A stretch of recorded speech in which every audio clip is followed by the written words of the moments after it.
Yesterday I did a series of recordings, actually 2 recordings, on a very controversial subject, and this is the House of Mumbi or the Kikuyu community. I didn't get much comments from those particular recordings I did, although I got quite a lot of traffic from them. Obviously people read them, or rather people took in those recordings and they moved on, okay, which is okay.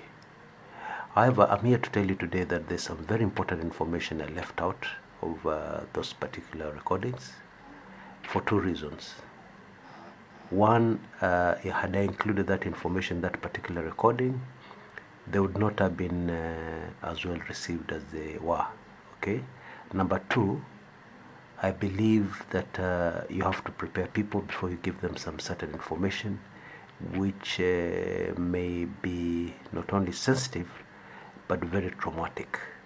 Yeah, that's why that information was left out, okay? But I'm ready to give you that information today.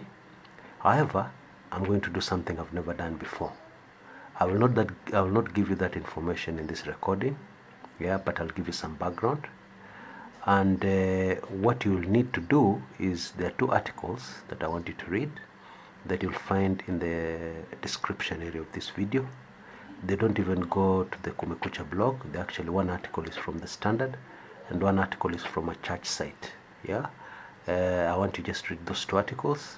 Those of us who like to look at things deeper, because I appreciate a lot of the people who take this channel are young, they're very opinionated, and just to quote the Chinese proverb, ask the young, ask the youth, they know everything. Yeah, and many of them are so educated that this information may not be useful to them and they're not ready to receive this information. So let it be selective. Those who are ready to be wiser and to dig deeper and to think deeper, you can look at those links, read, and it will be useful for you. It's useful for the nation of Kenya. It's extremely important for our nation because it's very important information, okay?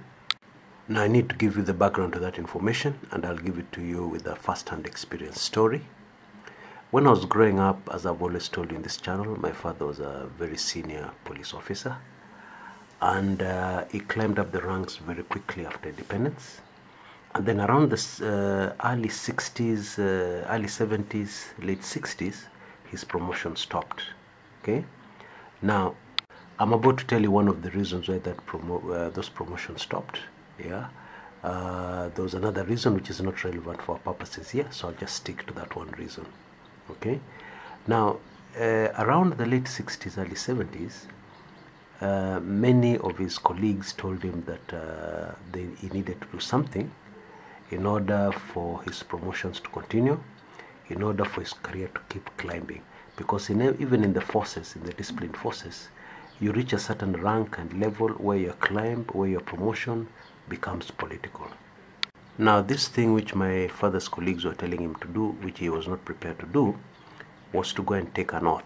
Yeah, there was administration of oaths by the government at that time, the inner circle, and these oaths were purportedly supposed to be for loyalty, so that people would be loyal to the government, would not have any coups, nobody would betray the government, and so on and so forth. My late dad very stubbornly refused to take those oaths. Okay.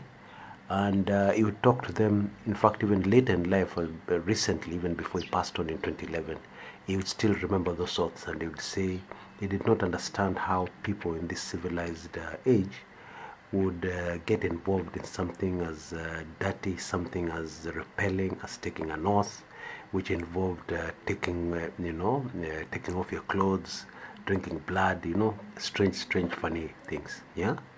Now, I've told that story for a simple reason. And the reason is as evidence that actually these oaths existed. If you don't want to believe a very famous, very respected clergyman who said they existed in the links that you're going to read, if you do not want to believe all the other documentary proof, I've just given you more proof that these oaths existed. And why are these oaths relevant? These oaths are extremely relevant as we head into the 2017 general elections. I'm not at liberty to tell you why, but if you read the articles in the description area, you will know exactly what I'm talking about. And if you want it spelled out, I'm afraid you'll have to become a member of Club 1999, where I will spell it out in great detail. Okay, I'm sorry. I know I want to sell Club 1999, but this is one very good example of information that I cannot reveal here. Okay, but I've given you enough to go on. If the information I've already given you, plus those 2 links. In fact, I've left the description area very clean. Okay, they're just those 2 links. Read those articles, think about this deeply, and this is also a direction for those who are praying for Kenya. Okay, because when you pray, you don't pray directionless, you pray targeting something. And I believe God wants us to pray for our country, and I believe God wants us to pray with direction. So when you pray, whatever side of the political divide you are in, whoever you want to win the presidential election, this is irrelevant. So at least you'll be able now to pray with direction, yeah, and have effect, so that we can save our nation from disaster. This is Chris Kumekucha. Until next time.